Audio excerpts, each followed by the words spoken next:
യേശുവിൻ്റെ ഏറ്റവും പ്രിയമുള്ള കുഞ്ഞെ, 2 സാമുവേൽ 7:25 ദൈവത്തെ ക്ലിപ്പിട്ട് പിടിക്കാൻ പറ്റിയ വചനം.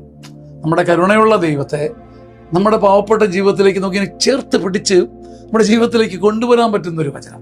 2 സാമുവേൽ 7:25 ദൈവമായ കർത്താവേ, അങ്ങയുടെ ദാസനോടും കുടുംബത്തോടും അങ്ങ് അരുളി ചെയ്ത വചനം എന്നേക്കുമായി സ്ഥിരപ്പെടുത്തി വാക്കുപാലിക്കണമേ.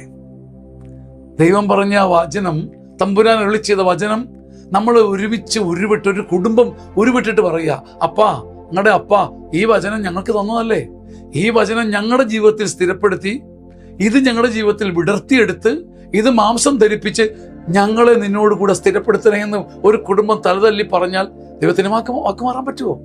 ദൈവത്തിന് വാക്ക് മറക്കാൻ പറ്റുമോ? ദൈവത്തിന് കൈ ഒഴിയാൻ പറ്റുമോ? ദൈവത്തിന് കണ്ടില്ലെന്നടിക്കാൻ പറ്റുമോ? ദൈവത്തിന് കേട്ടില്ലെന്നടിക്കാൻ പറ്റുമോ? അതാണ് സാമുവേലിന്റെ പുസ്തകത്തിൽ ദാവീദിന്റെ വാശിയ. കർത്താവേ, അങ്ങയുടെ ദാസനോട് കുടുംബത്തോട് നീ അരുളി ചെയ്ത വചനം അതിങ്ങനെ പറന്നു പോകരുത്, അത് എൻ്റെ ജീവിതത്തിൽ സ്ഥിരപ്പെടുത്തി എൻ്റെ അപ്പ എന്നോടുള്ള വാക്ക് പാലിക്കണേ. പിന്നെ നമ്മൾ ആരാ ഭൂമിയിൽ? ദൈവത്തിന്റെ വചനം പറന്നിറങ്ങിയ വീട്, ദൈവത്തിന്റെ കൃപ പറന്നിറങ്ങിയ വീട്. 2 സാമുവേൽ 7:25 ഒരു വാശിയാ, ദൈവത്തെ തോൽപ്പിക്കാനുള്ള സ്നേഹവാശി.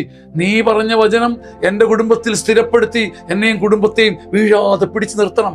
ഇത് പറയുന്ന വചനങ്ങൾ, ഇത് വാശിയോടെ പറയുന്ന വചനങ്ങൾ, ആ കുടുംബങ്ങൾ ഈ വചനം മാംസമെടുത്ത് അവർ അത്ഭുതപ്പെടുന്നതായി കാണും.